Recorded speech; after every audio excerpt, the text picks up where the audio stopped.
তোমার মায়ের স্পন্ডিলোসিসে ব্যথা বেড়েছে, আমরা কি তাকে ডাক্তার দেখিয়েছি? না। তোমার পিসি তার কলিগের থ্রু একটা থেরাপিস্টের সাথে যোগাযোগ করেছে এবং কাল থেকে 7 দিন তোমার মায়ের থেরাপি চলবে। তার মধ্যে তোমার কাকিমা হটস্পট ব্যাগ বারবার চেঞ্জ করে দিচ্ছে।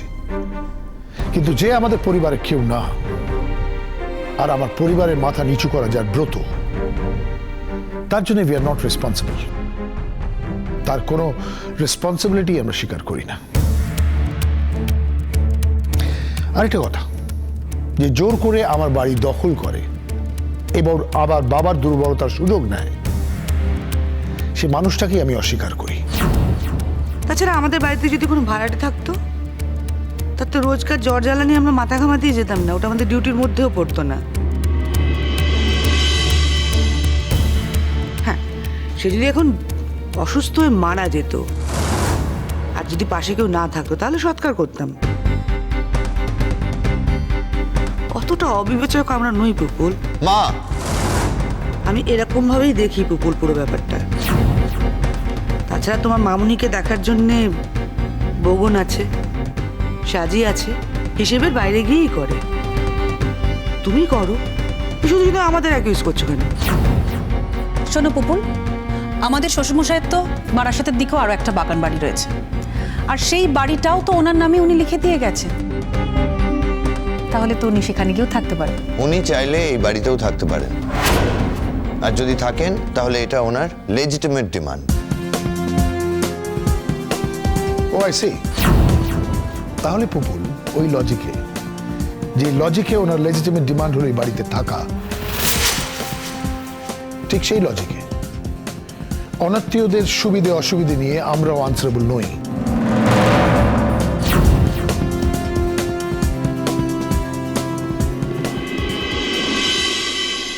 এ কি বড় বৌদি, তোমার এতটা জ্বর হয়েছে, তুমি একবার আমাকে খবর দিলে না? আরে বগ্ন, তুই বা কেমন? তুই তো একবার আমাকে খবর দিতে পারতিস। আজকে তো সাজি দিদি ফিরতে দেরি হবে, তাই বলি কি বাড়িতে আর কেউ নেই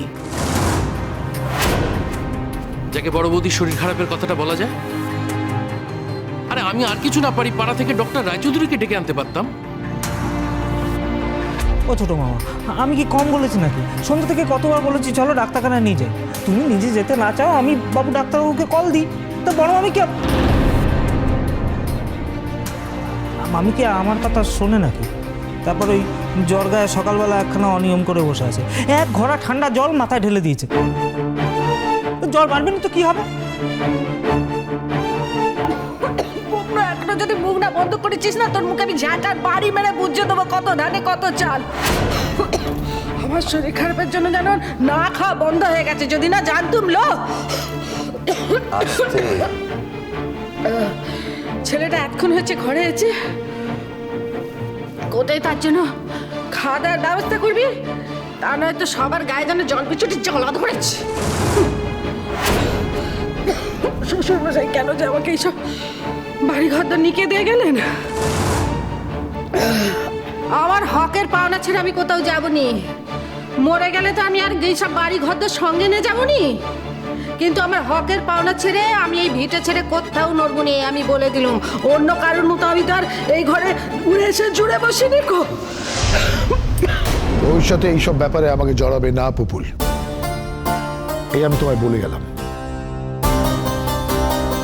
তোমরা ভাই বোনেরা তো সবসময় ওর হয়ে লড়ছো, আমরা তো কখনো বারণ করি না। বড় বড় কথা বলছেন উনি, বাধা দিলে যেন সবাই শুনতো। আমাদের একটা স্ট্যান্ডার্ড আছে, শিক্ষা দীক্ষা আছে, আচার আচরণ আছে, তার বাইরে গিয়ে কিচ্ছু করতে পারবো না। ঘোড়া গেল তাল মশাবালে কত চলে। স্ট্যান্ডার্ড দেখাচ্ছে উনি, আমাকে স্ট্যান্ডার্ড দেখাচ্ছে। পরের স্বামীকে কেড়ে নিয়ে একটা ঘর ভেঙে এখন স্ট্যান্ডার্ড দেখানো হচ্ছে।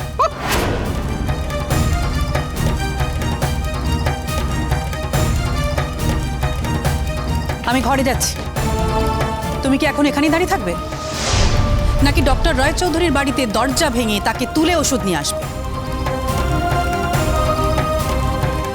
অত কষ্ট করতে হবে না, জ্বরের ওষুধ আছে আমার কাছে। বড় বৌদি, এই ওষুধটা তুমি খাবে। দাও। ছোট মা আমি নিচ্ছি। আমি ওষুধ খাবনি, মেলা জ্বালাতন করে দিই তো হেতা থেকে যা। দে।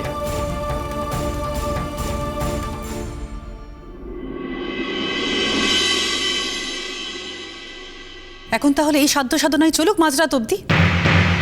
দরকার হলে সারা রাত্রি চলবে।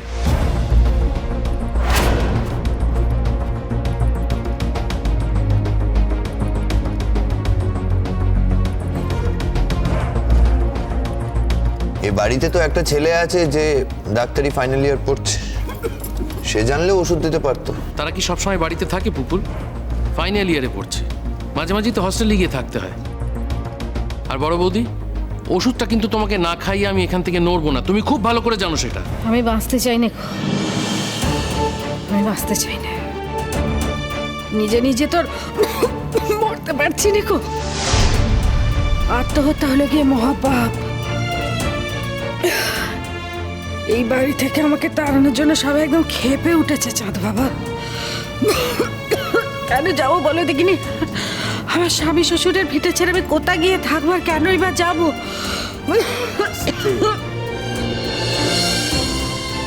এটা ছেড়ে আমি কোথাও যাবো নি।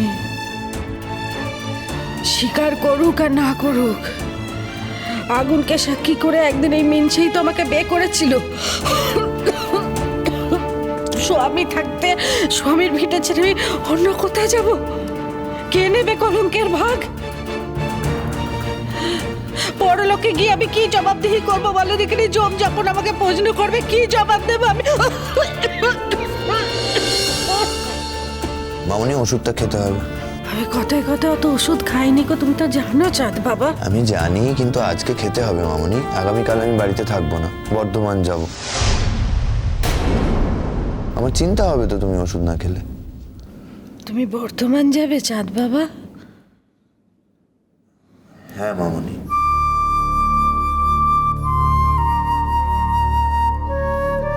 বিশু দাদাকে এখন ওই বর্ধমান গাঁই আছে? কেমন আছো তুমি বিশু দাদা? তোমায় দেখতে বড় সাজ্জায়।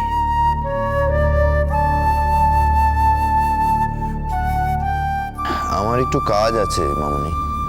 কোনো কাজে যাবি পুপুল?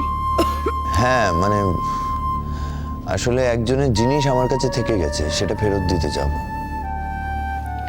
কিন্তু বাবা, কাল যে আমার বেতর উদযাপন, তুমি থাকবে না বাবা আমার বেতর উদযাপনে? হ্যাঁ দেখো মামনি, তুমি প্রসাদটা রেখে দিও, আমি ফিরে এসে খাবো, কেমন? আর কালকে যখন তোমার ব্রত, তখন আজকে তো ওষুধ খেতেই হবে। আমি ওষুধ খেতে চাইনি গো। ওষুধ খেলেই মনে হয় আমি বাঁচার চেষ্টা করতেছি। একমাত্র ঠাকুর জানেন তা তো না। আমি একদম বাঁচতে চাইনি গো, কিন্তু কি করি বলো?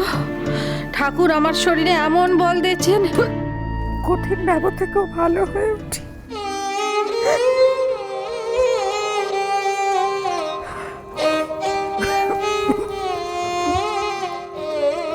জলটা তো না মামনি। গা তো তোমার জ্বরে পুড়ে যাচ্ছে মামনি। এরকম জ্বর থাকলে তুমি কালকে ব্রত করবে কি করে? গোবন্দা, মামনিকে নিয়ে ঘরে যাও। মামনি, ঘরে চলে যাও। আর তুমি আজ রাতটা মামনির ঘরের আশেপাশেই থেকো। যাও মামনি, সাবধানে।